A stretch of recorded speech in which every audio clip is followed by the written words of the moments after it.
A energia hidrelétrica é a energia que vem do movimento das águas, usando o potencial hidráulico de um rio e os desníveis naturais ou artificiais. Essa energia é a segunda maior fonte de eletricidade do mundo. Frequentemente, constroem-se represas que reprimem o curso da água, fazendo com que ela se acumule em um reservatório chamado barragem. Toda a energia elétrica gerada dessa maneira é levada por cabos dos terminais do gerador até o transformador elevador. A energia hidrelétrica apresenta certos problemas, como consequências socioambientais de alagamento de grandes áreas. O barramento de um rio provoca impactos ambientais irreversíveis. Construir hidrelétrica à maneira tradicional significa abrir mão de um recurso natural para a produção de energia em escala, isso é, um fato técnico. As usinas hidrelétricas são uma importante fonte de energia no mundo atual. De acordo com estatísticas, no ano de 2005, as usinas hidrelétricas produziram 19% da eletricidade consumida no mundo todo. A energia produzida pelas usinas hidrelétricas também é o equivalente a cerca de 5 bilhões de barris de petróleo. Segundo a Agência Nacional de Energia Elétrica, o Brasil está entre os 5 maiores produtores de energia hidrelétrica no mundo, possuindo atualmente 158 usinas hidrelétricas de grande porte, que produzem um total de 74.438.695 kW.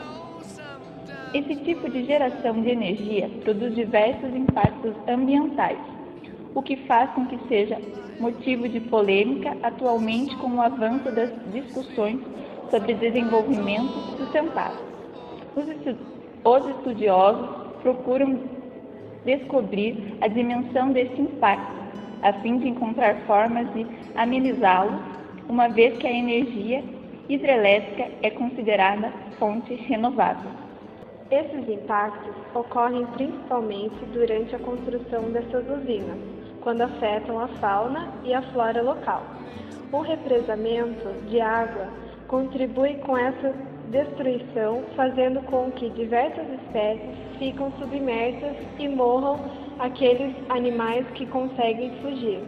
Acabam saindo do seu habitat natural, precisando se adaptar em novos lugares. Em relação às espécies aquáticas, o represamento faz com que umas acabem por se proliferar em relação a outras.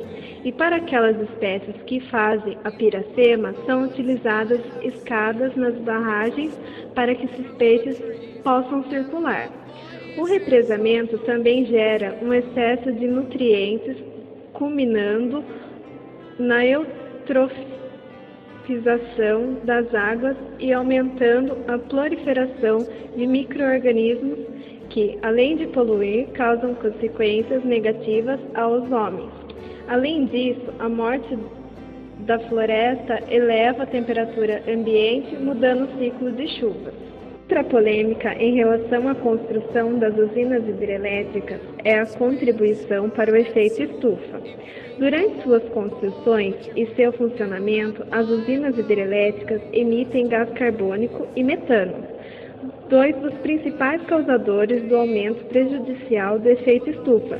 Porém, ainda não se sabe se o impacto causado é tão grande quanto o de usinas termoelétricas, consideradas uma das maiores responsáveis pelo aquecimento global.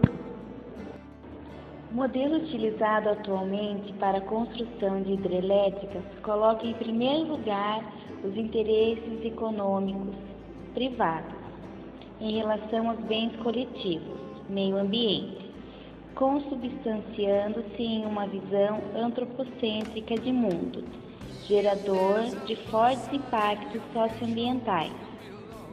O aumento da construção de usinas, principalmente as hidrelétricas no Brasil, deve-se ao fato da energia ser um fator essencial para o desenvolvimento socioeconômico de uma nação.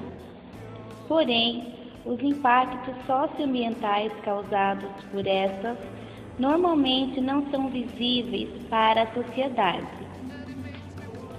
A Resolução número 1 do CONAMA, em seu artigo 1º, define o impacto ambiental como qualquer alteração das propriedades físicas, químicas e biológicas do meio ambiente, causada por qualquer forma de matéria ou energia resultante das atividades humanas, que diretamente ou indiretamente afetam a saúde, a segurança e o bem-estar da população, da biota, as condições estéticas e sanitárias do meio ambiente e a qualidade dos recursos naturais.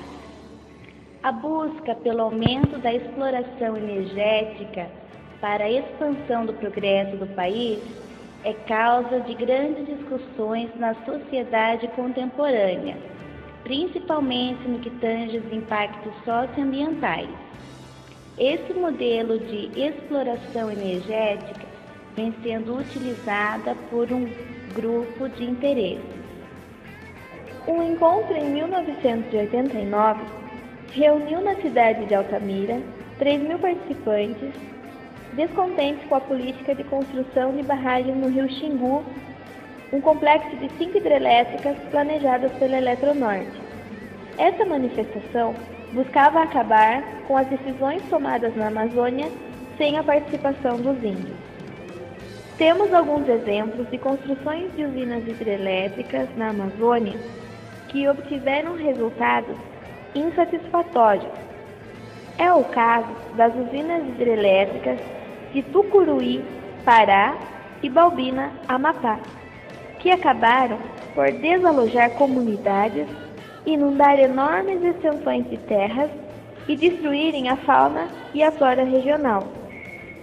Em 1989, após uma análise da situação do rio Uatumã, onde a hidrelétrica foi construída, o Instituto Nacional de Pesquisas da Amazônia decretou a morte biológica deste.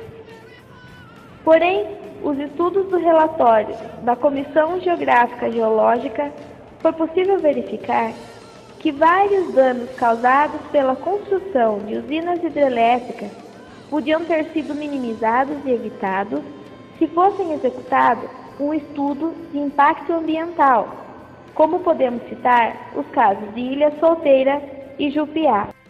Como um exemplo de má administração das questões ambientais na construção de uma usina hidrelétrica, pode-se citar o caso da usina de Tucuruí, no Pará, onde cientistas relatam a fuga em massa de macacos, aves e outras espécies durante os 2 meses que durou a inundação do lago de 2.430 km².